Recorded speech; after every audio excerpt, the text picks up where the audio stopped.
Wow, standing ovation. Goodness me. Thanks, mate. And thank you for Steve saying that this could possibly be one of the best presentations you've ever had. Boy, you're going to be disappointed. Okay, now, before I go on, I just wanted to highlight to you guys that I've come from a corporate background, okay? So I was the advertising manager for Woolworths, and up until about 4 or 5 years ago, I was offering my services as a consultant to the likes of the Greater Building Society and News Limited and McDonald's and 7-Eleven and Blockbuster and all those sorts of things. And around about 4 or 5 years ago, I said to my wife, look, we're not 25 anymore, why don't we actually get this IP that we've got, the intellectual property, and actually cut that up into bite-sized pieces and give it to smaller businesses. And so therefore this is what we do these days. And the business model of doing that is pretty much what Steve's doing here today, and that is you hold events and you invite prospects to those events, and of course, you basically give them a sampling of what you've got, and there'll be some of those people that will buy some of the Tupperware before they go. Simple as that, okay? But because I am in the seminar game, then I had to fill a form in, and Steve would have had to fill this in too, the International Conglomerate Association of Seminar Speakers, something like that, isn't it, Steve? Yeah, and you would have had to sign it as well, and that is before you do any seminar, you have to go through the ritual that I'm just about to put you through. So if you don't mind, you have to live with this. I'm sorry, I've signed the form. I can't speak unless I get you to do this, because you know that seminars are all about rah-rah and hugging and kissing and all that sort of stuff. So could you just turn to the person to your right and just put your arm, if you don't have anyone on your right, then just actually do it to the left, do it both. Like you would put your arm on her shoulder in Vicky Verka. Could you do that now to the right, put your arm on their shoulder, okay? And then just look into their eyes and repeat after me, okay? That's the last time I'm touching you today, okay? There will be no hugging, there'll be no cheering, there'll be no conga lines, and there will be absolutely no motivation, okay? So if you've been to an Anthony Robbins seminar, this is exactly the opposite. I'm going to show you lots and lots of case studies of business owners who suffer from a worldwide epidemic disease called dickheaditis, okay? Because these people are wasting their money sponsoring the local little football team, they're wasting their money putting ads on the side of buses and the backs of cabs, and they're just pissing up against the wall. Now, McDonald's can sponsor the Olympics and not sell another hamburger. They can afford to get away with that. But if you're spending money at the moment sponsoring the local little netball team, you should give yourself an uppercut, okay? Because the thing is that if indeed your little children play for that, fine, but don't ever think, I've never seen a parent yet with a pen and paper in their hand going, number 7 in the netball team is the butcher's name on the back of that. I think we get some sausages from them tonight, okay? And to prove how many people are suffering from dickheaditis, can I just ask you, how many people here have ever bought anything off an outdoor billboard sign except McDonald's 4 minutes ahead, okay? You're driving 110 down the freeway and heading towards Sydney and you see a hair salon ad and go, oh, I think I'll just back. What was that again? Nobody. Have you ever known a human being that's bought anything off the side of a bus? I've never met anyone that's done that. And I've never met anyone who's bought anything off the back of a taxi. And yet there are businesses out there today spending millions and millions of dollars on all this rubbish, okay? Now, you can say, well, hang on, are you a brand assassinator? No, I'm not. I love Kellogg's and I love Coke and I love BMWs and all that sort of stuff. And certainly we do buy on brand, but the fact of the matter is that if you don't have a mega budget like those guys, then forget brand building, okay, as your major focus. Your major focus is to put food on the table next week and sell a shitload of stuff. And you can do that via what we did with the Greater Building Society. With the Greater Building Society, I came up many, many years earlier than we got Seinfeld with a concept that took everybody's eyes off the price. And it was get a home loan, get a free holiday, okay? That quadrupled their business and it quadrupled their brand. If I'd just been doing what the Greater had been doing for all the years before I came along and just said, sooner or later, it's the Greater, do you think we would have quadrupled their home loans? Not a chance at all. We quadrupled their home loans like overnight, bang, overnight we're talking, because we gave away a Happy Meal toy. Because the thing is that every other bank in Australia was doing what the Greater was doing, and that is they had a honeymoon rate, a 1% honeymoon rate. And I'll never forget when I first got contracted by the Greater.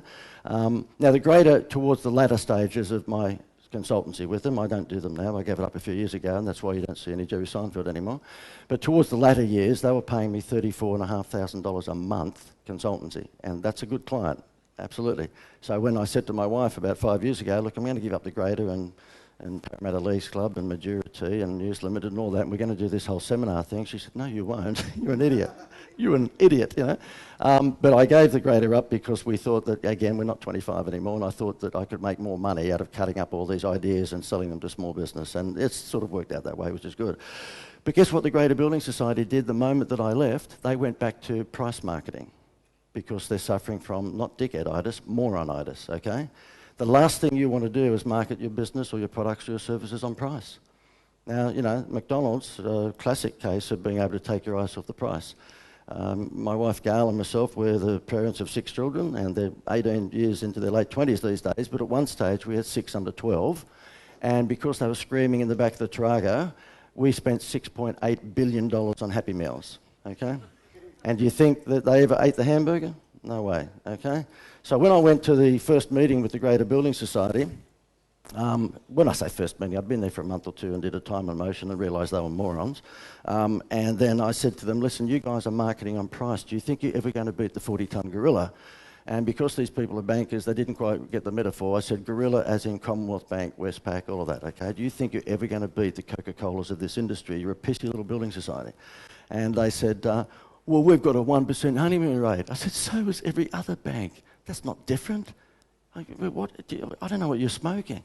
And they said, well, what would you, smart ass? I've been there for a month or two, so they knew I was a smart ass. I said, what would you do, smart ass? I said, I would take their eyes off the price. I said, I'm doing a whole bunch of Kerry Ann Kennelly commercials at the moment for a travel company, and it's a wholesale travel company. And what we can do is we can get a $4,000 holiday for 2. So if you've got a 1% honeymoon rate at the moment, then that means that on a $200,000 loan, you're giving back $2,000 for that first year. That's what they do. They give a break for the first year. And so they said, yeah, go on. I said, well, you give that $2,000 to the holiday company, they'll give you a $4,000 holiday.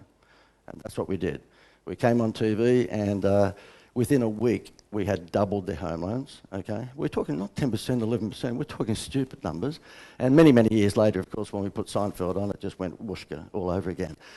They were probably the most expensive home loan in Australia for 11 years whilst I was there. And how do you think we became the most expensive home loan in Australia? How do you think we did that? Because we took their eyes off the... Okay. They're the only bank in 11 years that never once advertised a price. Can you believe that? And you're in the viewing area of the Greater, so you might remember all those ads that used to come on TV. It was simply just, you're with a bank and they're treating you like you know what, and they're charging you fees and they just don't give you good service. Well, guess what?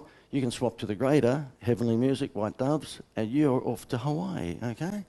And what we did is we took their eyes off the price and we just quadrupled their business. And that can be done for any one of you. It's so easy. But the point is you've got to get out of that mindset, which I'm sure Steve has told you as well, of selling on price.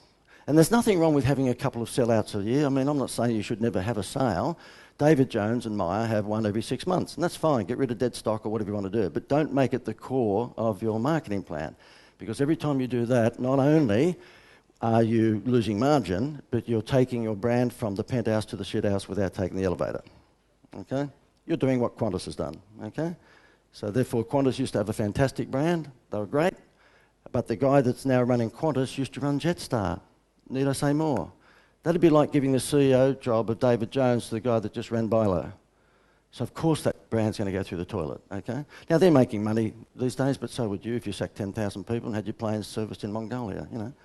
So the thing is that who here at the moment would love to get out of the price game, where you're actually just marketing on price, okay? It doesn't matter whether you're, 2, so the rest of you couldn't give a shit. Good, okay? Steve, you lied to me. You said this was a really active group and that they were really... We'll do that again, just for the sake of the camera, okay? Who here would like to get away from having to market on price? Yeah, okay. Could you do me a favour? My name is John Dwyer, but I don't get John, okay? From this age, the initials must have rolled off the tongue pretty easily, and it's JD, so everywhere I get is JD. You'll make up your mind. The other name I get is Dickhead, so therefore you'll know in about an hour which one is most appropriate, all right? Okay, so therefore what I thought I would do is that I thought I'd start with that, so that because you guys have been in the viewing area of the Greater Building Society stuff, you would know what's happened since. What's happened since I walked away a few years back there is that Seinfeld, I got Seinfeld to do their advertising for $1.1 million a year, okay? And to put things into perspective of just how stupid that is, Ricky Ponting gets $1.25 million a year from Synovus Vitamins. Jennifer Hawkins gets $1.5 million a year from Myer. We got Seinfeld for 1.1 a year, which is like nuts, okay? And in the first 2 years of that 3-year contract, the Greater Building Society tripled its home loan market share. Their net value, depending upon who you want to talk to, went from 3.8 to 5.2 billion. And at the end of the 3 years, I left at about the 3rd year of Seinfeld's thing to do all this. Guess what? At the end of that 3rd year, Jerry's people, now he wouldn't even know what he got paid. He's got more money than God, for God's sake, you know. But the point is that his people knew that it was doing very well, so they bumped it up from 1.1 to 1.5. And when I left, you wouldn't believe it, but coincidentally, the board changed from being the board that had been there forever and backed all of my free holidays and all that sort of stuff to a new younger board. I say younger board, they're probably guys in their 50s or 60s rather than 70s, okay? And they were lawyers and accountants, which is really, really good to have them on your board because nothing will get done, okay? And I'm not saying you don't need them on the board to actually bring down people like me from the sky. You need a balance, but they just had all accountants and all lawyers. And so you know, a board made up of left-brain thinkers is not really going to be a functional board. You've got to have the weirdos like me, and you've got to have them. So anyway, what happens when Seinfeld's people said we're going to bump up the price from 1.1 to 1.5, which I think is pretty moderate, they apparently in the boardroom, I wasn't there, but the general manager tells me because he was, he said, oh, lucky you weren't there, you would have just gone nuts. He said the debate around the room, instead of, look, we've just tripled our home loan market share, just give him the extra 400 every year, was who does that yank think he is? We're accountants and lawyers. We don't get pushed around like that. We can get Kerry Ann Kennelly for less than that, which they probably could, yeah. Or we can get Andrew Johns for less than that, which they probably could, okay? So the morons that they were voted not to renew the Seinfeld contract. Unbelievable. That'd be like, you know, the Cowboys saying, Jonathan Thurston, I don't think we need him, you know. Just nuts. And of course what they've done now is that they got rid of the holiday, they got rid of Seinfeld, and they're back to, starts with P, price discounting. So now you'll see all the ads on the TV for the Greater in the last few years are 6.2% or 4.2, whatever it may be. And what do you think when they come out with 4.1%, the Commonwealth Bank does? They come out with 4%, and it's a race to the bottom. So the thing is that I wanted to start today. I don't normally do the Greater because I do these things all over the place, and a lot of people, you know, in other states don't know what the Greater is. But it's a really good thing for you guys because you've seen all those TV ads. The good thing about TV in this day and age, with online really coming into its own, is that you, if you know the right people, can buy TV and radio and newspapers and magazines for very, very good rates. Okay, so we have a distressed media broker. I never pay full rates for anything. I get $1,000 TV ads for 100, and we get $25,000 ads in the Sunday papers for 2 or 3. And the reason we do is because these papers and these TV stations are really hurting bad because of a thing called Facebook and Instagram and all that sort of stuff. So if you know the right people, you can get distressed space. Okay, so what I thought I'd do is just show you, I guess, why. Well, before I actually go down the 50% of businesses go broke in the first 3 years, because that's from the Australian Bureau of Statistics, let me ask you this. I think you're all going to put your hand up. Who thinks that you have to have a good product or good service to make money? You sort of do, don't you? Okay, who agrees with that? Good product, good service. No, you don't. Okay, who thinks McDonald's makes the best hamburger in the world?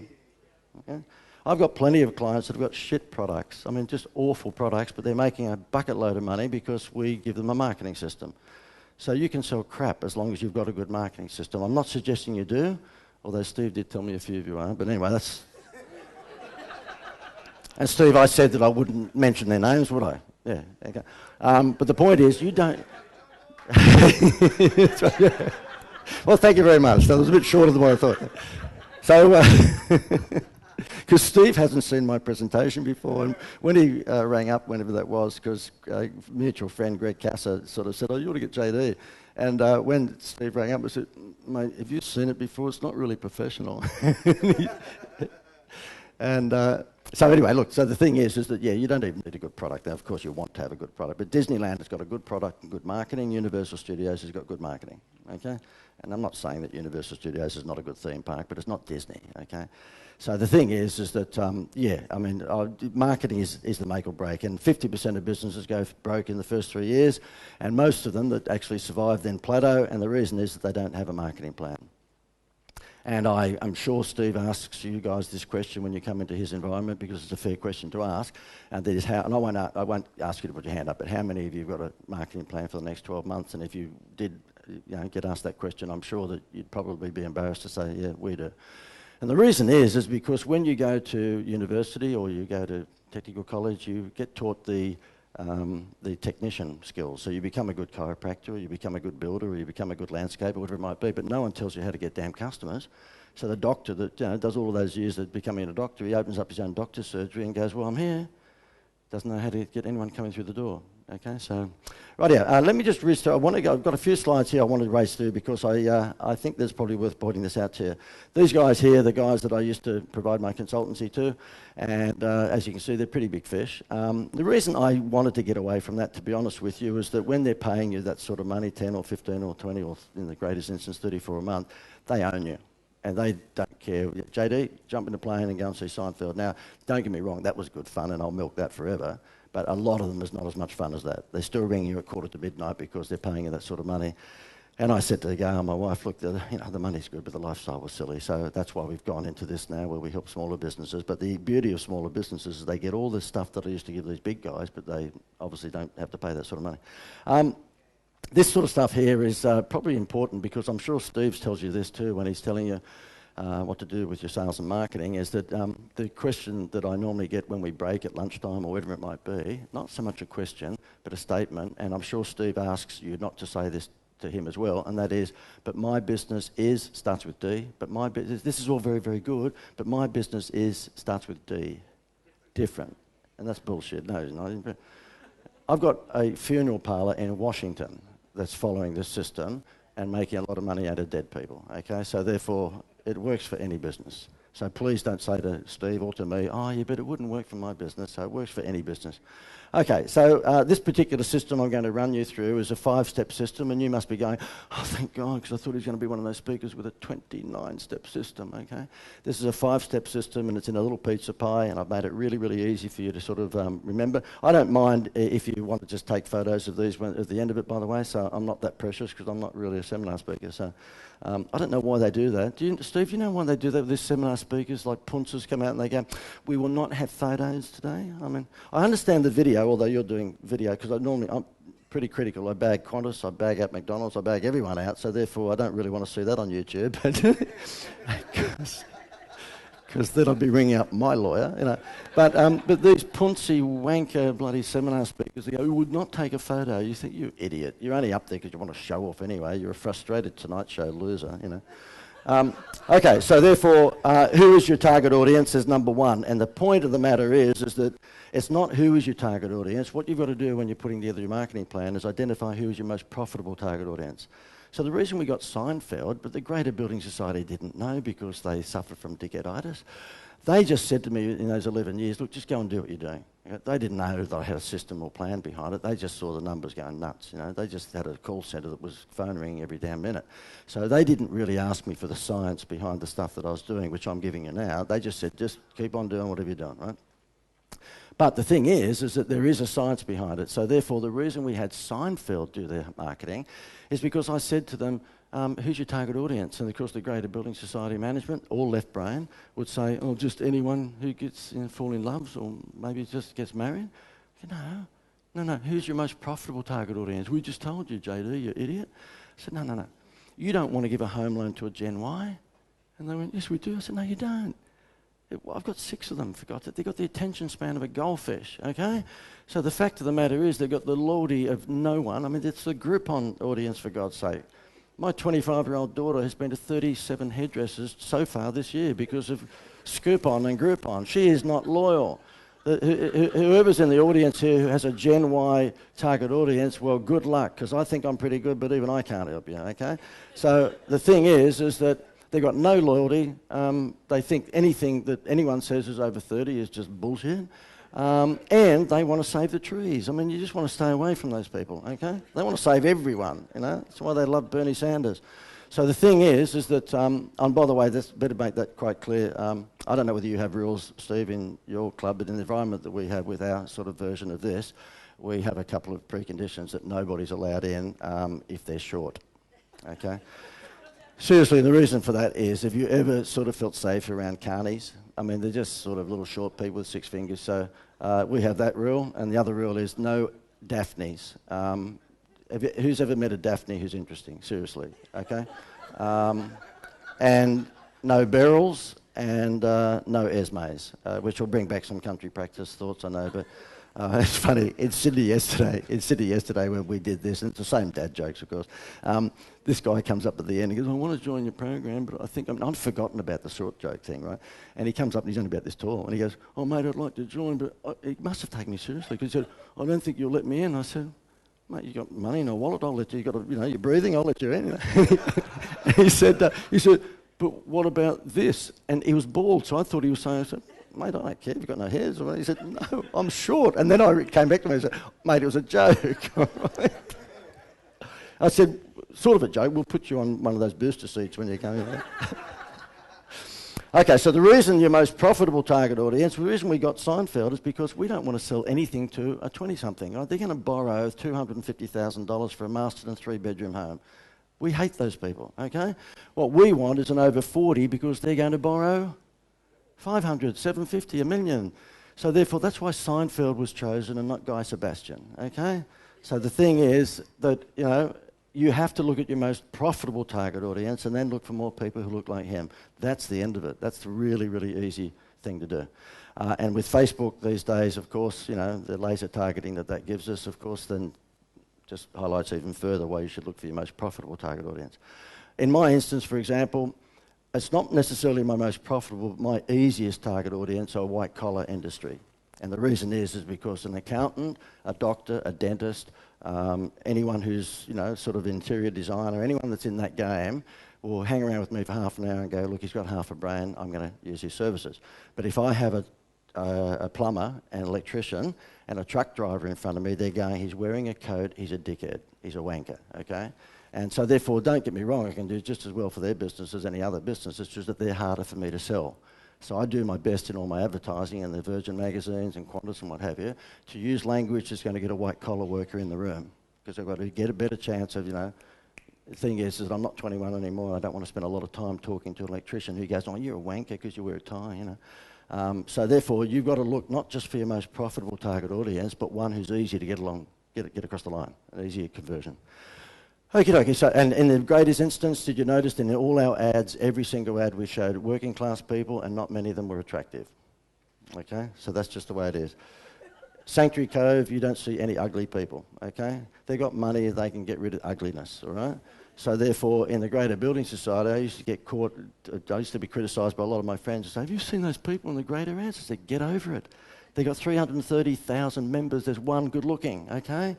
So therefore, the thing is that when you're going to be attracting your target audience, show your target audience. The very first thing you need to do in all your advertising is put your target audience in your advertising, which the Greater had never done. Guess what they used to put in their advertising? All their staff waving, because that's really going to get you onto the phone, isn't it? Oh, wow, that bank manager's waving. We'll get a home loan from him.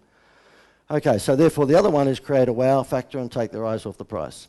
And that's the McDonald's Happy Meal toy, that's Harvey Norman 2 years interest free, and that's the cereal, that's a toy at the bottom of the cereal box, okay? Nobody does it. When you put your car in for service and you pay $600 for them to do a grease and oil change, do they ever wash your car, vacuum it, and put a box of milk tray chocolates on the passenger seat when you pick it up? No, because they're suffering from dickheaditis, okay?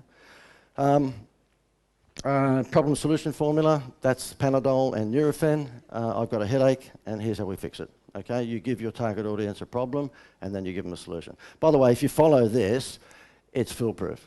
Okay, I've never had anyone that followed this system that hasn't at least increased their business by 50% in a month. Okay, now I can say that really, really safely because most of you here will just walk away today and you go, oh, that was good. He had a few dad jokes, but you'll never do it.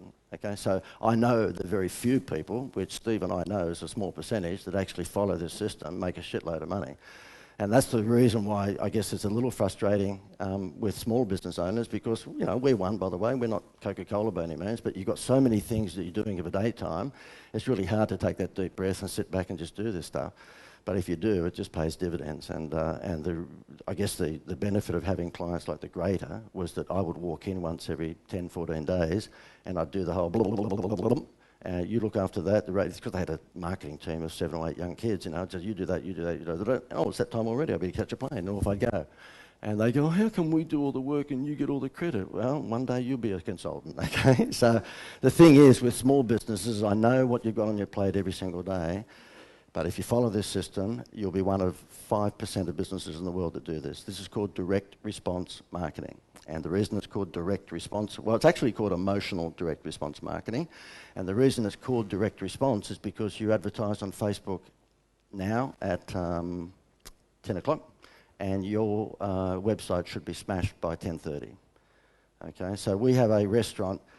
Anybody here in the restaurant or hospitality game? Okay, we have a restaurant in Melbourne called the Lobster Cave, and he's the only restaurant in the world, on the planet, Intergalactica, that's full 100% every night of the year. Every single night of the year. Who would like to be in a restaurant that's every single table full, every single night of the year? He's not open on Christmas Day? Yep, what sort of restaurant you got? Cafe, okay. Tell you what he does. He was spending $500,000 on Melbourne radio, and Beau Morris is where he's at, which is an upmarket suburb of Melbourne. It's sort of like the Mona Vale or the Balgowlah. And he came on board my thing, and I said, I'm going to save you $500,000 in probably first week. Because he was spending $250,000 on radio in Melbourne with Sam Newman saying, oh, Lobster Cave's my favourite restaurant and all the footy show guys go there. And he was spending another $250,000 on putting out these bullshit, stupid full-page ads in the paper that were branding ads. The Lobster Cave, the best seafood you could ever get, right? And so I said, mate, you're an idiot, you're a dickhead, okay? And so therefore we stopped all of that, saved him $500,000. He took a deep breath because I said, mate, if I'm full of it, if you find out that I'm BS, just put it back on again. Just give me a month or two, right? And then we paid his waitresses 50 cents each for every name and contact details that they got. So when they came up to give the bill to you, even though you're the ones paying, they would give an entry form like this to each one of you, and they'd stand there. Because they're getting 50 cents, 50 cents, 50 cents, 50 cents, okay? And so he's collected now 38,000, but at the time, within the first month, he collected something like 1,000. And all he does now is walks into his office, which is on top of the restaurant, and he sits down. I've been there. I wish I'd probably videoed it, but he sits down. His name is Bill Ferg, and he's a real fatty vort, and he's a real character. This is a very upmarket restaurant, by the way, really upmarket. So we're talking $51 minimum meal. So a bottle of water is $25, okay? And so therefore, he has now got this database, and at 2:30, 3 o'clock, he walks in, he sits down, yells out to his long-suffering secretary, and that is, Cheryl, how many seats of our 130 do we have booked? And she says, we've got 58. He said, well, you better send out one of JD's bullshit SMS messages, okay? I've given him a whole suite of SMS messages, which they've all been tried and tested before. And let's say today the SMS message goes out and says, oh, hi, John Gale, we'd like to invite you for dinner tonight, a very special lobster tail meal for two for just $68. His restaurant's full within 15 minutes. Bang, every day, every single day. Because he did what nobody else in the world does except Amazon. He collected, starts with D, data. You see, if I was running McDonald's, who thinks McDonald's is a pretty good marketer? They're a pretty good marketer. I'd sack their marketing manager within 5 minutes because McDonald's today have 1.7 million people going through the restaurant. They have no clue who they are. That is the dumbest thing in the world, okay? 1.7 million people falling through there every single day. The NRL is run by morons. They have 84,000 at their grand final. They don't know who they were. Can you imagine the amount of caps and T-shirts they could sell? Ticker Tech do, but not the rugby league, okay? Bunnings are morons. They don't give a shit who you are. Michelle's Patisserie, Baker's Delight, Woolworths, Coles. Every business in Australia is run by a moron, okay? Because, when you come into our seminar rooms, nobody knows it, but we've got everything but their blood group. When they register for our seminar, we ask for their turnover. You're doing 0 to 250, 250 to 500, 500 to a million, da-da-da. Nobody knows this, but when they come in, they get colour lanyarded. And the girls in our room, they'll say, oh, how come JD's colour? Oh, it's going to be red versus blue. No, it's not. It tells me how much money you got. Because if you ask a question and you've got the wrong colour lanyard on, I'll just walk over here. Okay? I'll make up some reason why I'm not answering your question, but you've got a coloured lanyard on that goes broke, broke, broke, broke. And you'll get fantastic advice out of me right throughout the presentation, but I'm not going to spend any more time with you because you've got no money. So it's called segmentation. You've got to segment your database. And the Greater Building Society had no clue about this until I got there. And what happened is the moment that we could segment their database based on their demographics, we could kick this stuff in and this thing would just be like rocket fuel because it's all about behavioural marketing. And as Steve's probably told you, if you get into the Infusionsoft world and CRMs and so forth, that's all about behavioural marketing. So you send out an email blast to your list, and then depending upon which sort of response people give you, they then get a series of different emails that speak the language that you need to speak to them. You know, and I'm sure Steve is the same in my world, when someone comes onto my website, where they have a Macca's menu board to choose themselves who they are. It says, are you a startup business and you need help? Next one, click here if you are an established business, but you actually have got sales that are flatlined. In other words, you're in deep shit.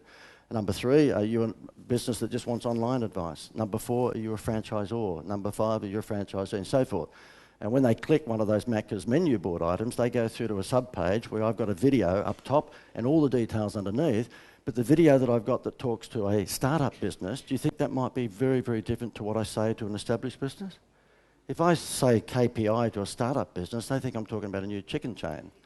Okay, so therefore, it's called message to market match. And if you're doing marketing at the moment where you're just throwing it all out there to everyone, then you're crazy. Because my 19-year-old at home, we have our 6 children, we've got 2 still at home, 19 and 21-year-old boys. If I talk to the 19-year-old like I talk to the 25-year-old daughter who's married with a little 1-year-old, he's not going to listen to me. He's in a completely different world, and that's only a 5-year difference. So it's called message to market match. The next one here is be different online, and that's a nice way of saying fix your awful website. I haven't seen your websites, but 95% of all Australian websites are crap, and I'll show you in a moment how to fix that. And number 5, is build repetitive trade, and you can't build repetitive trade unless you collect. Starts with D. Data. I thought someone was going, dickheads. No, data. Okay, so therefore I'm just going to go through, before we go to morning tea, an explanation of each one of these 5 segments of this Wheel of Wow. And because I have an ego, and Steve didn't know that, but you probably worked that out by now, I can't go through these unless I feel some love in the room. So the answer that I'm looking for from you is shit, yeah, JD. Would you like me to go through the Wheel of Wow? JD, okay, well just mind your language too. Okay, so therefore, who is your target audience? I won't spend too much time on that because we've already done it. Let me just whiz through to number 2. Oh, hang on, we'll do this one quickly. This is a lady, this is a business that came on board. Okay, here we go. Right, this is a business that came on board my little thing a little while ago, and they look after ladies who have an incontinence issue, okay? And they thought that the ladies mainly that they should be gearing up for were over 65, 70. And they were wetting their pants, and of course they needed some help. And so this particular lady here that owns this business, she lives in Sanctuary Cove on the Gold Coast, and she owns this business. She would bring out this Mediball product, which was like the size of a big marble, I guess, and no need to go through. I'm not being funny, but you know what the ladies must do with it. But the thing is that she used to have on her old website, this is the new one that we put together for her, she used to have here a picture of an older lady in her 70s who said, oh, look, my name's Esme, and I used to wet my pants 4 times a day, and it was embarrassing, and da-da-da-da-da, but now since I've got onto Mediball, my life's changed, and this, that, and the other, right? And she was doing okay. She brought the Mediballs in for $25 and sold them for $49, so she doubled it. And I said to her, have you done any statistics in terms of, whether you can broaden this audience? Because that's a big thing, broadening the audience. The reason we got Seinfeld was because we actually cleaned up all the working class people, and we got basically a lot of that small fish. What Seinfeld was all about was getting us to a new level where we could get to middle-class white-collar workers. We knew we could never get to doctors and dentists because they're going to go with a bank. They're very brand conscious, they're just going to go with a bank, and a free holiday is not going to fool them because the holiday wasn't exactly free, okay? So therefore, they're going to chase rates. We were after... We had all of the audience that we affectionately call the Peter Jackson 50s audience, so we'd scooped all them up, and we were looking after middle white-collar management, and that's what Seinfeld got us, okay? Now, in this instance, this lady here thought that she was only just going to be looking for older ladies, right? And I said, well, let's have a look at the ABS figures. So we did. We looked at the Australian Bureau of Statistics figures, and we found that women in their 30s and 40s and 50s actually had problems too. About a third of women in that age group were wetting their pants because they had had a baby or 2 or 3 and their pelvic floor wasn't what it used to be. Now, keep in mind, this company name was called Pelvic, you can't see it here, but it's Pelvic Floor Assist. And when they came on board, because I don't know much about women, I thought it was a building company. So I found out that it wasn't, because apparently women have this thing called a pelvic floor. So I thought, oh, this would be good, home renovations. And so anyway, when we found out that When we found out that, isn't it funny when I've done these gags so many times before, and every now and again I even laugh at them. So the thing is that when we found out that we did have women in their 40s and 50s, we thought we'd better widen the funnel. And widening the funnel means fixing your website. So we made the website a little bit more modern and funky and showed women in that age group. I'm scrolling down here to see to show you how we have a Macca's menu board. So what we do is that we say, are you in that age group, that one or that? Because when you press a button on that, you're going to go through to a sub-page that will talk to you in that language. So do you think that we might talk to that language different from that one? Absolutely, because if we say wicked sick here, they think I'm cool. Wicked sick over there, they think I'm wicked and I'm sick, okay? So the thing is, again, it's message to market match. And when we run down the page here, we've got all of these things, you know, discrete training weights for the pelvic floor. This is why you should get it. And then what we do is we have the free report. Why do we have a free report on the web page, the home page? We want to collect the data. And it says here that you can get rid of this within 7 to 10 days. Basically, it has a 90% success rate, 7 to 10 days. And then, just in case you're not convinced, we give you the 3 big benefits. And then if you're still not convinced, we'll show you some testimonials. Now, we did a doodle video. When you're talking about ladies wetting their pants, it's pretty hard to get testimonials. Okay, hello, my name's Julie. I used to wet my pants 4 times a day. You know, it's pretty hard to put that on Facebook. So what we did is a doodle video. Everybody familiar with doodle animation videos? I'll play 30 seconds of it. This changed this person's business overnight, and I'll just show you, because when we're talking about Facebook, and I'm sure that Steve put you through a lot of training with Facebook, Facebook is bullshit unless you know how to work the whole thing. So if you're still using photo ads on Facebook, then go and live in bedrock, okay? They've got to be video ads, and they've got to be engaging, okay? And in the Seinfeld era that I did, I got Seinfeld to do lots of gags with me because I knew one day I'd be able to use them. Well, guess where? I'm using them now on Facebook. Because, you know, John Dwyer, who cares? No one knows me. But I'm sitting next to Seinfeld having a gag. I'll tell you what, we get a lot of click-throughs. So if I put a photo there, it wouldn't have the same result. So this, I'll play you 30 seconds of what is probably a 90-second ad on Facebook, but this is what we did. As a woman, our lives are busy and active. We work. Some of us have children. We lead eventful lives, share our joys, and our health is important. But there are health concerns that cause many of us unnecessary stress and anxiety. We are busy and active, so few of us have the time for the symptoms of weak pelvic floor muscles, such as the constant need to go to the bathroom. Yet when women look to treat the problem, the alternatives can appear far from ideal. Not to mention activating the pelvic floor. Okay, we won't go any more through that, but you get the gist of it, okay? And I'm sure that Steve, with his ninja team, what have you, can help you guys with, you know, various overseas artists. We do the same thing. But the thing is that think about Facebook advertising as being, you know, your own little TV show, so don't bore them shitless. Make sure it's something interesting like that. Now, to give you an idea, the difference between the old lady who was in her 70s that used to be on Facebook ads that came on and said, hello, my name's Esme, I wet my pants. We put this thing up, and let me tell you the difference in 10 days. I'll let her tell you the difference in 10 days from one Facebook campaign to the other Facebook campaign, and it's got everything to do with understanding direct response marketing. There's huge value in coming to the masterclass because you pick up these contacts and ideas, and the biggest idea I think I've received was using a doodle commercial as opposed to a still advert, because my clicks on Facebook went from 4,000 to 95,000 in 2 weeks. Okay, she went from 4,000 to 9. Is anybody can adjust the volume from time to time, Steve, or is anybody on the sound, or? No, but it's just that that's only one of 2 or 3, but every now and again, for whatever reason in this PowerPoint presentation, the sound's a bit down. I just thought, when it comes up, if I could just mention it to you, that's all, yeah. It's not going to be many times. I just thought there might have been a sound, yeah. But don't worry, no, sit down, mate. It won't be another one maybe till about 3:30, I think, yeah. So, you know what, Steve is such a nice host, because here I am, I've got one little sound problem. I mentioned it to him, he was up around the corner. Most people that I speak, I go, oh, work it out, you idiot, just do it yourself, you know. Couldn't give her. So you'll see there, she went from 4,000 to 94,000 or something in 10 days. Big difference, because it was the execution, the direct response, and of course the creativity. Okay, so create a wow factor. I want to go through this with you. This is a really important one. If you're a little hardware store and you've got a wheelbarrow, do you think you're going to beat Bunnings on price? If your wheelbarrow doesn't light up in the dark, you're in deep shit, okay? And chances are it won't light up in the dark, so what you need to do is you need to give away a free spade with your wheelbarrow. You need to do something that's an artificial wow factor, like get a home loan, get a free holiday. You need to devise a Happy Meal toy. And Harvey Norman's audience is very working class, very similar to the Greater Building Society. And so therefore they do it with 2 years interest free. So you've got to work out how you can create a wow factor to take their eyes off the price, because if you think you're going to beat Bunnings on price, well, you're dreaming. So McDonald's have been doing that for 3 or 4 decades.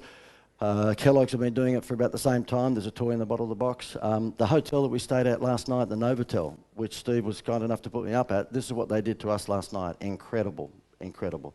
5 minutes after we actually registered into the hotel, went up to our room, there's a knock on the door, and there's a little girl in the Novotel outfit, and she said, look, we'd just like to thank you and your wife Gail for choosing the Novotel. You could have chosen any other hotel.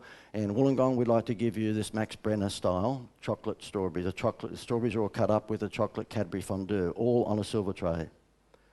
Who thinks that's unbelievable? Okay? That's bullshit. They did none of that, okay? Because they're run by morons, okay? And I'm not having a shot just at the Novotel, I'm having a shot at every hotel is run by dickheads, okay? Because that's all they had to do, and that would have cost them $1.60. I wouldn't know what a strawberry cost, but I got Gail, my wife, to cost it all out, and to cut up a dozen strawberries and to make it look like 2 dozen, and put a little bit of chocolate fondue with it, it'd be $1.60. And do you think if they had done that, that we'd ever stay at any other hotel in Wollongong next time we come down? We'd stay at the Chocolate Strawberry Hotel. But nobody does it. The guy that mows the lawns will not give you a free window clean, when in fact it'd take him 10 minutes with a soap and a squeegee, okay? Nobody does it. Nobody understands value add, because nobody even collects data. Nobody collects data. You know, the restaurants and cafes that come onto in our world, they go, oh, JD, it's right, we collect data. I said, tell me how. We've got the fish bowl at the cash register with those sad 6 business cards in the bottom of it. I go, well, you're a dickhead, you know. Collecting data means that not one of you leave here today without giving us a blood group, okay? Steve knows how to collect data, because he told me he's got your blood group. He's actually got all that. I don't know how he got that far, but anyway. Okay, so therefore, another way of getting past the gatekeeper, particularly if you're in the B2B business. By the way, who's in B2B? Show your hand versus, okay, so half and half. B2B is always hard to get past that bitch outside the boss's office, isn't it? Because she always is. And she actually is so bitchy she could get a job at Jetstar, okay? And so therefore, in this instance with Wicked Berries, there's a company called wickedberries.com.au, and take it down, and I wish I could get commission out of them. You know, Gail, we're not even getting like a Christmas present. I don't know how much business this mob get out of me. Wickedberries.com.au, that's $45, and if you send that to a business with your proposal or some invitation to come to your website or landing page, and that's with it, do you think that BITCH outside the boss's office cannot pass that on? She's going to lose her job, okay? So that will beat a bottle of wine, that will beat anything if you want to get past the gatekeeper. And it's called a wow factor, okay? My thing is called the Institute of Wow, and whilst it's a wanky, wanky name, the fact is that if you don't put wow to everything you do in marketing, forget it. Westfield are morons. They're telling us they've still got air conditioning and parking for 5,000 cars. Wow! That'd be like saying, it's just ridiculous. It's crazy. So don't do anything, don't mention anything unless you've got wow behind it. Okay, so unfortunately this is, there's no chance, we can't, and I'm not being a diva here, but there's any chance we could just kill the lights? We can't because of the video. Okay, well unfortunately you can't see this, but this, it's not going to work. Is there a chance of killing the lights just for this slide? Otherwise it's a pretty good slide, that's all. Is it? Yeah, if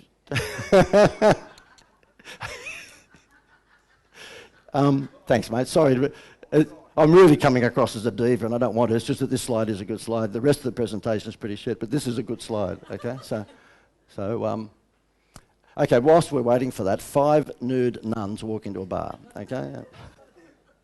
Okay, to give you the background to this is that Gail, my wife and myself had to go over to Shanghai late last year. I had to speak at a Weller. Don't worry about it, no big deal. I'll talk through the story, whatever it is. And we had to go over to Shanghai. I had to speak at a Weller convention because they had given a junket to about 300 hairdressing salons here in Australia, and they go over to Shanghai. So it was a good gig, so they pay you to go over there. So I said to Gail, look, why don't we go to the... That's all right, mate. Yeah, no big deal. No, it's fine. I'll just talk it through. So therefore I said to Gail, look, why don't we go to Disneyland, because it's a brand new Disneyland in Shanghai. And having 6 kids over the years, we've been to all the Disneylands, but I said, let's go to this one. And when we went out, we stopped at the Toy Story Hotel, as only Disney could do. It's a themed hotel. And when we're getting up in this morning to go to Disneyland, this particular door here has a plastic Glad wrap around the outside of the door with lots and lots and lots and lots and lots of balloons. And I couldn't help myself. I went downstairs to the concierge desk and I said to the guy, mate, can you ask, we're on the 9th floor and outside room number whatever, there was just this big plastic wrap with all these balloons. What's that about? And he said, in American accent, because the Americans still run the Chinese one. And he said, sorry, it's little Tracy's 6th birthday today. And so when anyone in the family opens that door, all the balloons are going to come in on them. And there's a little birthday card there, or big birthday card from Mickey Mouse. So even the men in the room are going, oh.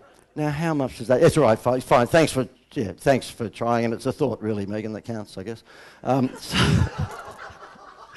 Hey, Steve, did you notice I said that as she left the room?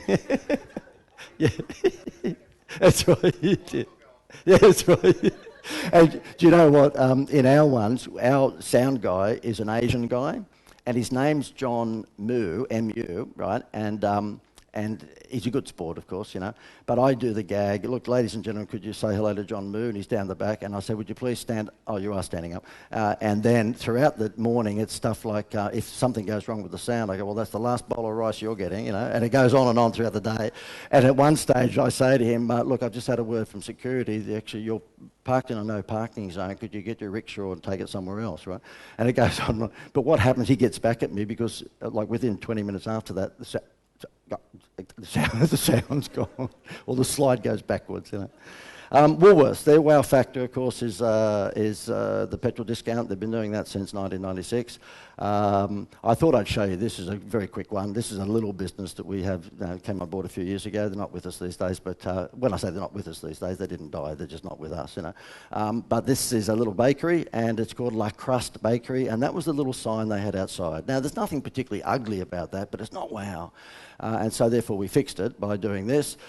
I said to them, if you own any business, I don't care what business you're in, but you know, hospitality, of course, it suits most. The 2 words that will attract women, 2 words, magic. They'll sell their firstborn, okay, to get there, high and tea. That's all you have to do. We've had furniture shops double their sales overnight by just having a high tea. So therefore, in Port Macquarie, we had a furniture store called Bamboo Verde. They were in an industrial area, so they weren't even in the retail strip. And it was owned by 2 girls. So you'd think this blokey guy talking about high teas would be able to convince girls. No, they said, no, we're not going to do it. Well, anyway, I eventually convinced them. They advertised on the local radio. We've got a high tea at the Bamboo Furniture Shop this Saturday. Bring your husband along. And they rang me up on the Monday and said, we can't believe it. We took a month's worth of sales in Saturday. High tea will attract them anywhere, particularly if you're obviously in the hospitality game. But don't do what... There was a club called Bommandary something down here, RSL, yeah. Anyway, so therefore, just morons. I said, hold a high tea. And anyway, they come back again. I said, it went unreal. It was fantastic. Our poker machines went nuts, which is sort of the idea. I said, good, okay, well, yeah, my work is done. They said, yeah. I said, so therefore, it's what, you know, do you shut it off each night at 7 or just go right through? Said, each night? What do you mean? Said, well, you're running it every day, aren't you? Like, if it works, you just run it every day. No, once a month. So you just want them to give themselves an uppercut. I mean, so they've discovered gold, but they go, oh no, we'll have it on the first Tuesday of each month. It was the best thing we've ever done, but we don't want to really overdo it. Morons. So therefore, in this instance, she put a high tea on, so that was the little sign outside the shop, and here, the chocolate delights, again, you can't quite see it on these slides, but I said to her, you've got to bump up your per sale, you've got to get your unit sale up. High teas will do it because you can charge $29 a head and make Ned Kelly look like a gentleman, okay? And what you need to do is take some Max Brenner stuff. Well, the irony is she didn't know, the lady who owns this, who Max Brenner was. It's called La Crust Bakery, which is a French theme. It was all French themed. The lady that owned it was Asian. Her name was Yok Yin. So an Asian person running a French cafe. I said to her, what went wrong? Because there will be some more dad jokes just coming pretty soon. Okay, so therefore, we then just put those letterbox drops out. Obviously, you can see there's a lot of Audrey Hepburn in there. If you're looking for women, Audrey Hepburn is it, not Britney Spears. And you'll see the price we're charging there is $29. To give you the lay of the land, she was doing $450 turnover a day. Now, okay, it's a small business, right? With this, she jumped immediately. We set up a website page for it and everything else. Immediately, it went from $450 to $1,500 a day. Still a small business, but if you multiply that by 6 days a week, which is 6,000 extra a week she took, multiply that by 50 weeks, she just picked up 300 grand extra a year just out of that idea. Now, still a small business, but nonetheless, it'll show what's happened when you actually do this direct response stuff. I want to show you some transformations that don't really involve marketing. It just means you should fix your brand. This is a cafe in Sanctuary Cove, and that was the breakfast menu. Does that really make your mouth water? I don't think so. So we just did that. And the moment we did that, they doubled their sales. No extra marketing just yet. This was just changing the menu, which meant when people come in, they went, oh, I think I'll take this one, or that one. Do you think the ones with the photo, oh, this is much better, now I can look down upon you, that's great. So do you think the ones with the photos were the ones that had most profit in them? Yeah. So we'll show you lunch. This is what their lunch used to look like, and that's what we made it look like. And this is what their dinner used to look like, and that's what we made the dinner look like.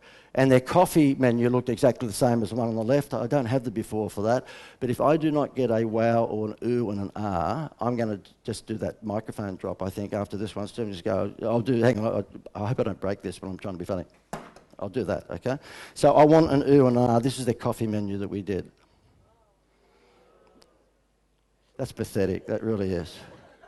Okay, so therefore, their coffee sales went up something like 70-something, it was a few years ago now, but 70-something% straight away, and it's no surprise. There's no surprise, okay? This is Parramatta Leagues Club. I ended up becoming a consultant to them for a good number of years. When I first came in, I said, can you show me the bulletins or whatever you send out to your 40,000 members? They went, sure. And this one, they showed me, and I said, wow, I can just imagine anyone to go.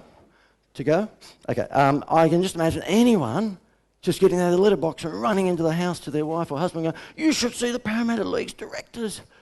They are the ugliest people I've ever seen.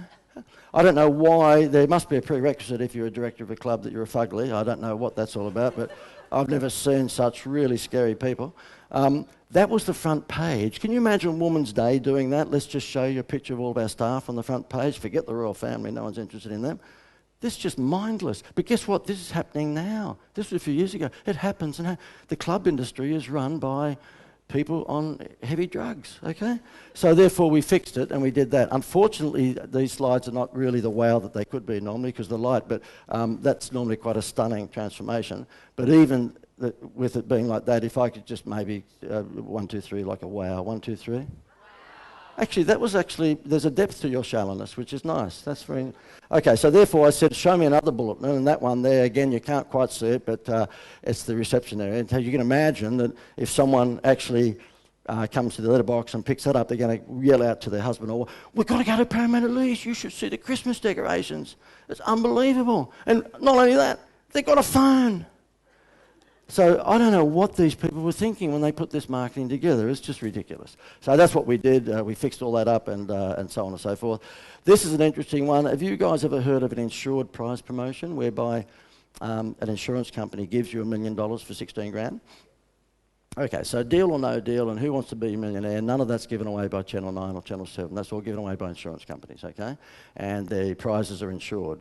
This happens to be a client in Fiji who said to me, we're in deep trouble. We're along half an hour out of Nadi Airport and along the Coral Coast, and we've got a 34% occupancy rate because we're 25 years old. This is a few years back.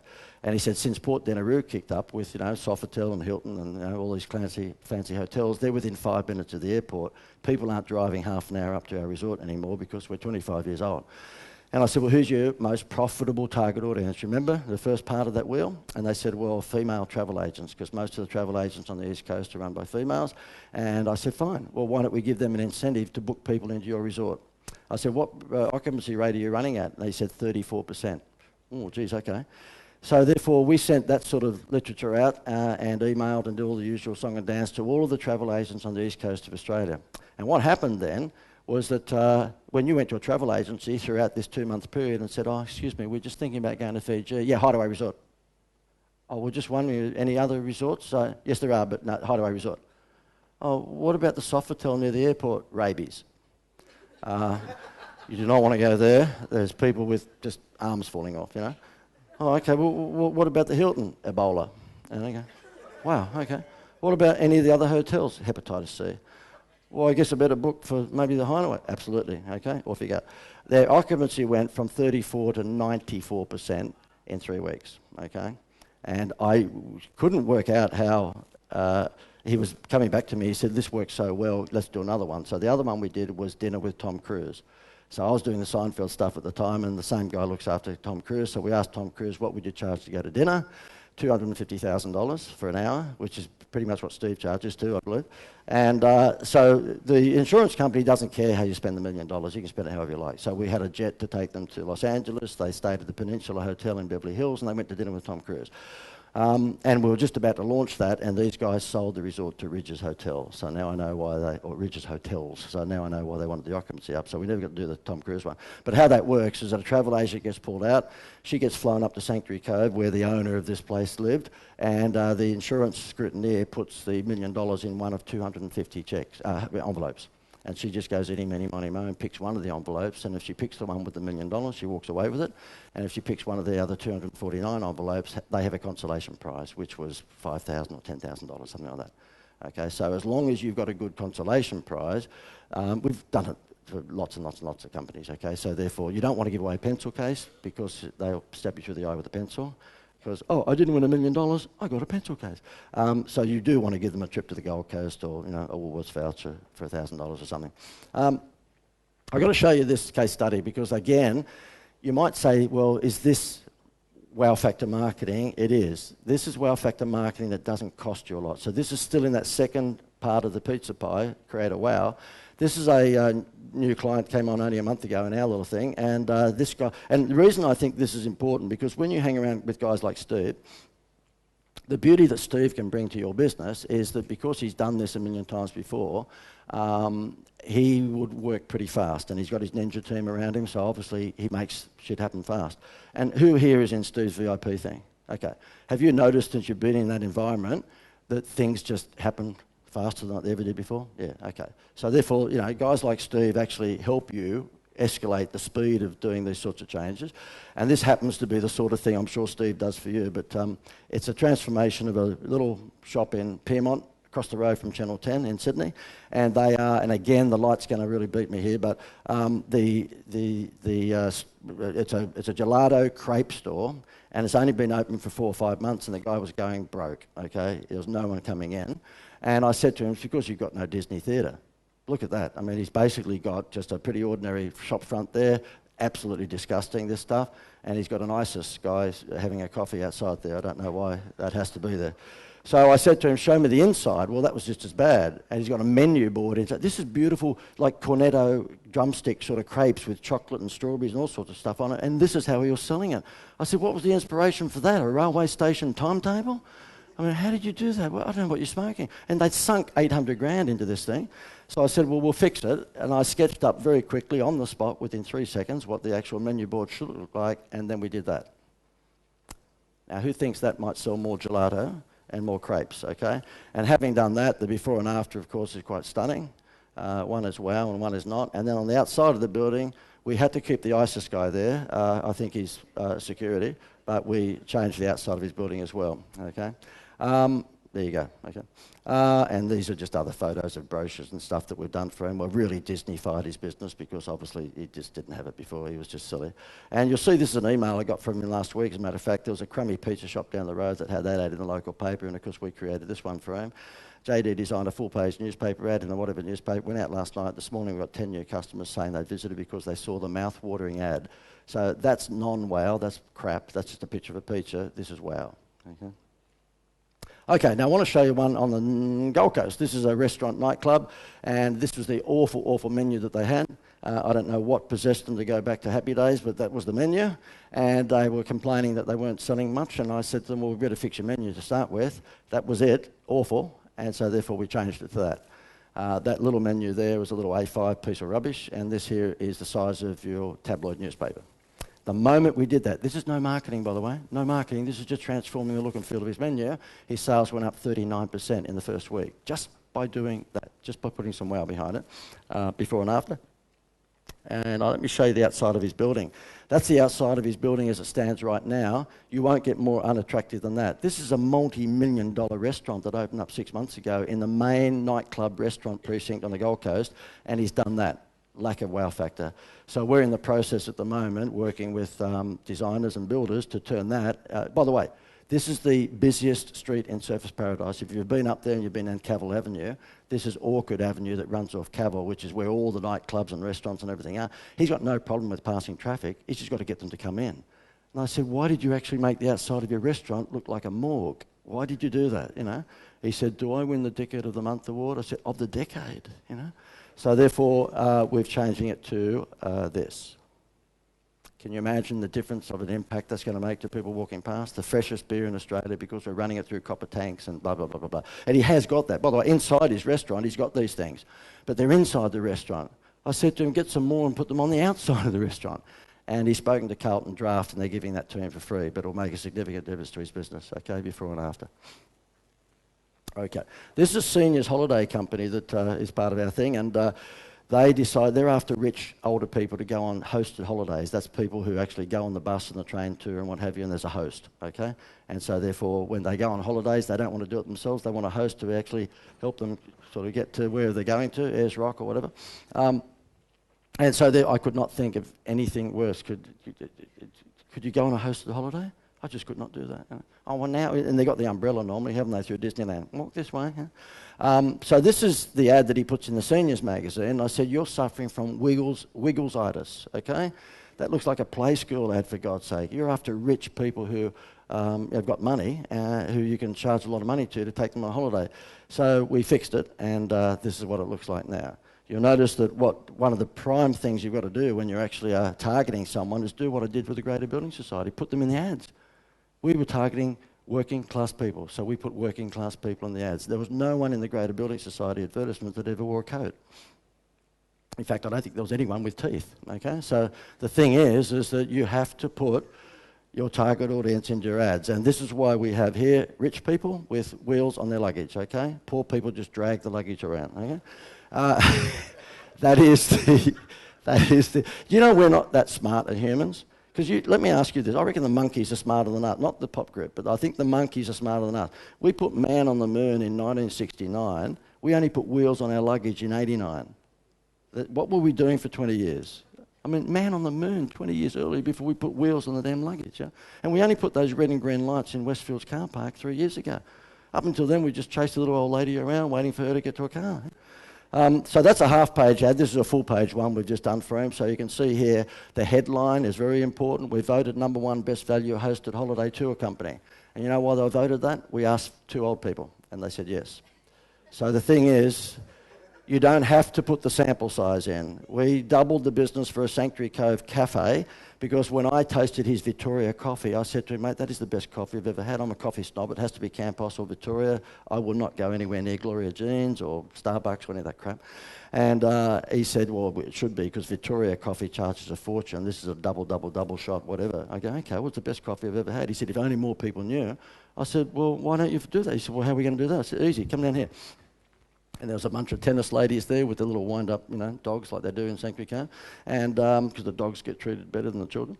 And I would say to them, girls, you've just been in a tennis game, not referring to you as a girl, but yeah. And is that the best coffee you've ever had? And they go, yeah. I said, do you reckon it's the best coffee on the Gold Coast? They went, yeah. I said, there you go, unanimous. It's been voted #1 coffee on the Gold Coast. And so therefore we changed all the signage outside his restaurant, which said voted #1 coffee on the Gold Coast. And they had people driving from Runaway Bay, which is 20 minutes away, to come to the Sanctuary Cove Cafe because it was voted #1 on the Gold Coast. All his website, everything was changed, voted #1 coffee. Now, I reckon I'm the #1 marketing guy in Australia. You're probably thinking now, well, you're bullshit.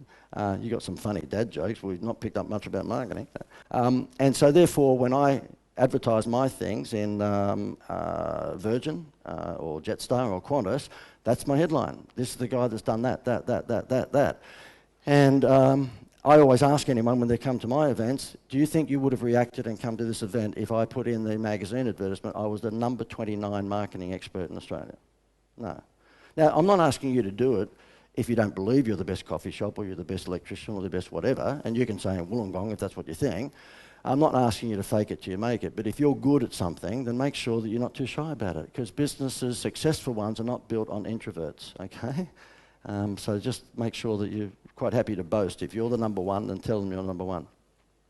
Let me just whiz through this. I want to go through. Oh, this is incredible. This is incredible. Okay, I want to show you this one. This is a business that just came into our world about 2 weeks ago, and he's a chiropractor. And he set up one of those medical clinics, but chiropractors and physiotherapists and pain management people, basically white man's witch doctor magic. Okay, so he set that up in Marrickville in Sydney because they're not real doctors. So therefore, they set that up in Sydney, and this is the waiting room. That looks like a proper doctor's waiting room. That looks like a proper doctor's waiting room.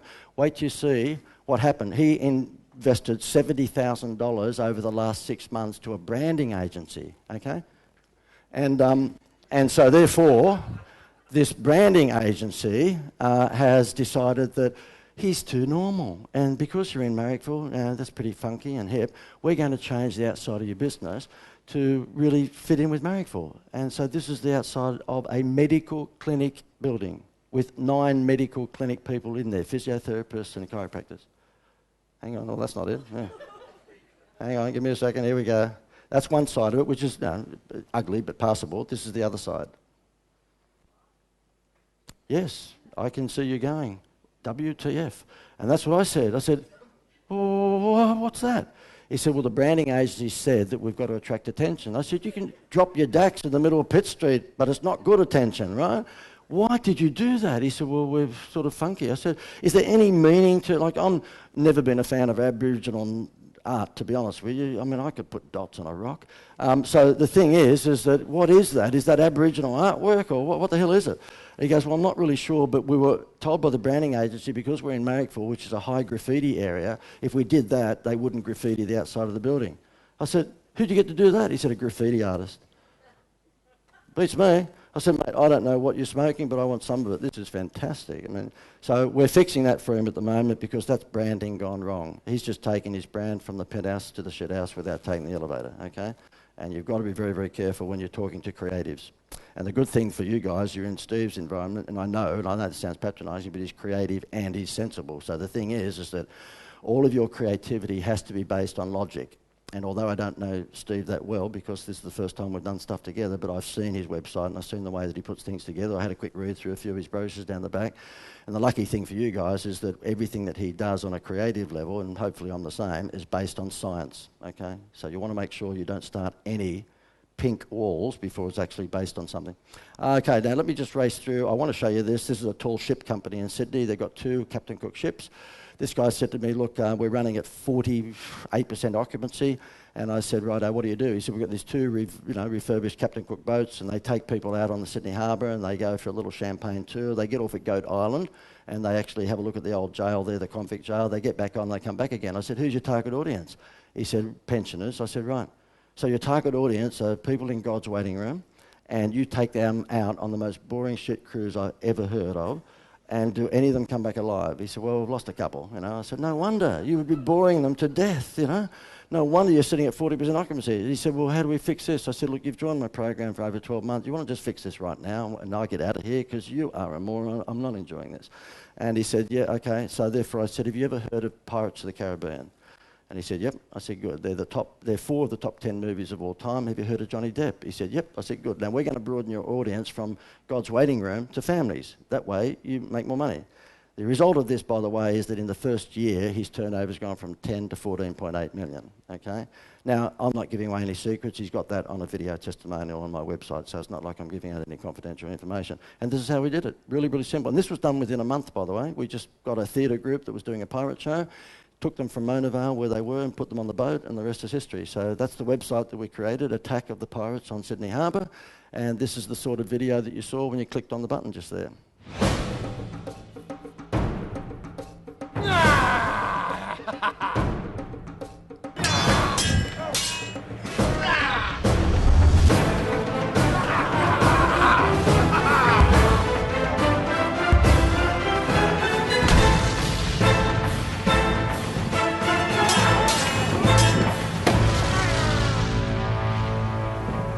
Who thinks that might draw more of a crowd than the other one, okay?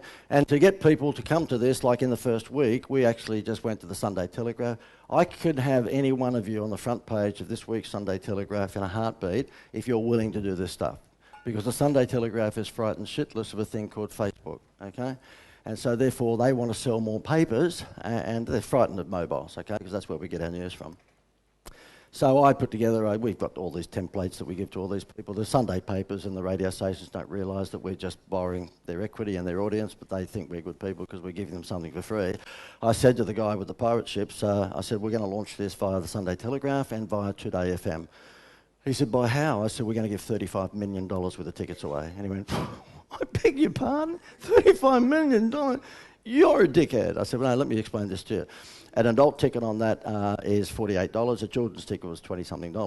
And so therefore we'll give the paper 2 children's tickets to give away with that edition. And 500,000 papers multiplied by $40 whatever that was, $20 or $30 million, whatever. And he goes, and can't we just do a 2 for 1? I said, no, the paper won't deal with you for 2 for 1. They see through that. What we're going to do is rip off their entire 500,000 population, but they'll think that we're Mother Teresa. And he goes, right, that's a lot of money. I said, you're not giving anything away. There's no children that's allowed on that boat under 16 without a parent. So all you're doing is making the parents bring the kids along. Oh, now I get it. So that's what we did. We actually gave 2 tickets away on that. It went absolutely nuts. Oh, that's great. That's much better. Yeah, terrific. It looks like Megan's done that. Did she do that on purpose, or did we just have a blowout?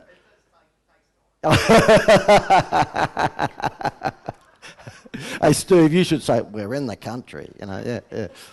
We did the same thing with the radio station, and the radio station did its breakfast show from here. I know we're going to morning tea in about 3 minutes' time, so therefore don't wait too much, Steve, but I'll just play the radio station promo for you. Attention all you sniffling Sydney landlubbers. It's Captain Cutthroat here, the most feared pirate on the planet. Myself and me fellow pirates have taken over Sydney Harbour, and you ain't getting it back. Your Opera House and Harbour Bridge are now ours.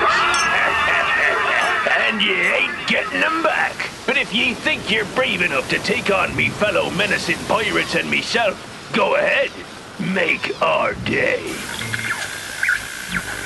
Hurry! Sydney's newest and most spectacular family adventure is selling out fast these school holidays. It's called Pirates Attack Sydney Harbour. An incredible, breathtaking cruise on an authentic pirate ship. Okay, so that went on, and the businesses went nuts, okay? They took the emphasis off the old people, who were always very price conscious, and they put it onto families. Really, really easy if you're Disney for your business. This is an example of sampling again. If I had a fish shop, I would be having a girl outside the fish shop at lunchtime and dinner time handing out calamari samples. If I had a coffee shop, and no coffee shop ever does this, I'd be giving shot glasses of coffee to everyone when they walk by, but nobody does it, okay? And if I had a coffee shop, it would be browns and tans, the sort of toning in here, but very few do it. Have you seen some coffee shops that have got bright red tables and white chairs? Mad, okay? What do we think of when we think of coffee? We think of fireplaces, comfy lounge suites, brown. Gloria Jean's got it right, they just got shit coffee, okay? So they got the ambience right, they just didn't get the coffee right. So this one here will be the last story I tell before we go to morning tea, and it's appropriate because it is tea. Madura tea, and they said to me when I said, look, which is the thing that really stimulates tea sales? They want all our tea farmers in Murwillumbah. When we do the local Murwillumbah St. Joseph School Fete, we hand out tea samples and we sell more tea in Murwillumbah. I said, right. Well, what we'll do now, you can imagine the look on these guys' faces, because they were accountants that own Madura tea. We're going to give away $36 million worth of tea. How's that? They went, what? So we went to the newspaper, did the same thing. A tea bag cost 2 cents for them to produce, okay? So I went to the paper and I said to them, listen, we're going to give away 2 cups of tea with the Sunday paper. Perfect, Sunday morning, 2 cups of tea. And at $3.50 for a cup of tea at a coffee shop, that's $7. $7 multiplied by 500,000 is $35 million. Would you like it? Because if you don't, I'll go to the Sun Herald. And as you start to walk towards the door like that, they tackle you and go, no, we'll take it. And they say, right, well, what do you want for that? And I say, nothing. We just want to help Rupert Murdoch because he doesn't have enough money. And I know that unless they find Elvis, that's what's going to be on the front page of the paper. That happened, and their sales went up in Woolworths and Coles within a week by about 50%.